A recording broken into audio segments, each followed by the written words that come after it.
అనంతపురంలోని clock tower వద్ద నేటి నుండి అమలు చేయనున్న నూతన క్రిమినల్ చట్టాలను రద్దు చేయాలని పౌర చేతన వేదిక నాయకులు నిరసన కార్యక్రమం చేపట్టారు.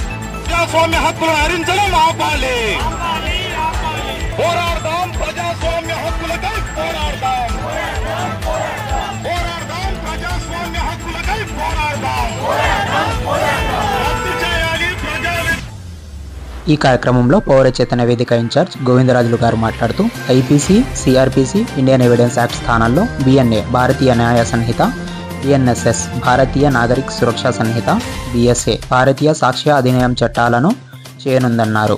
ఈ చట్టాలు ప్రజా ఉద్యమాలను అణిచివేయడానికి ఉపయోగిస్తారని ఆందోళన వ్యక్తం చేశారు. ఈ చట్టాలు ప్రజాస్వామ్య హక్కులను హరిస్తాయని ఆందోళన వ్యక్తం చేశారు.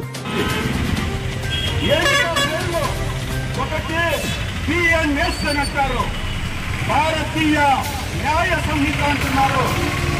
రెండవది ప్రస్తుతం ఉనికిలో ఉన్న ఐపీసీని తొలగించి బిఎన్ఎస్ తీసుకొస్తున్నారు.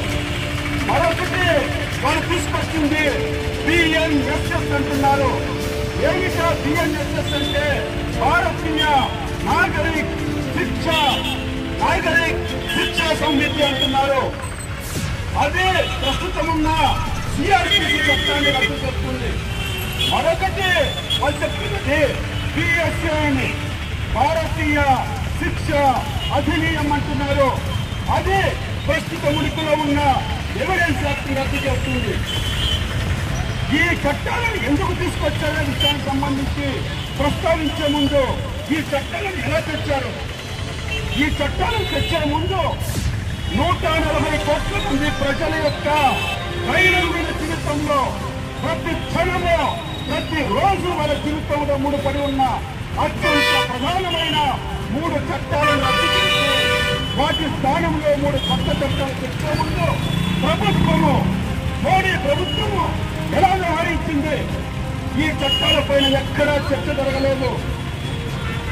కోర్టుల్లో న్యాయవాదులు కాదు, లేకపోతే కోర్టుల్లో పనిచేసే జడ్జీలను కానీ ఎవరిని కూడా సంప్రదించలేదు.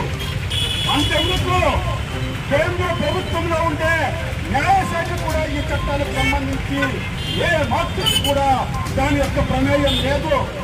ఈ చట్టాలను కేంద్ర హోంశాఖ డైరెక్ట్ గా కేంద్ర హోంశాఖ మంత్రి అయిన అమిత్ షా యొక్క ఆధ్వర్యంలో ఈ 3 చట్టాల యొక్క రూపకల్పన జరిగింది. ఈ 3 చట్టాలను పార్లమెంట్ లో ప్రవేశపెట్టినప్పుడు కూడా అక్కడ కూడా పార్లమెంట్ లో చర్చ జరగలేదు. పార్లమెంట్ లో ఉండే 140 మందికి పైగా ఉన్న ఎంపీలందరినీ కూడా కుమ్మడిగా సస్పెండ్ చేసి వాళ్ళందరినీ కూడా పార్లమెంట్ నుంచి బయటికి తరిమేసి ఈ 3 చట్టాలన్నింటినీ కూడా ఆమోదించడం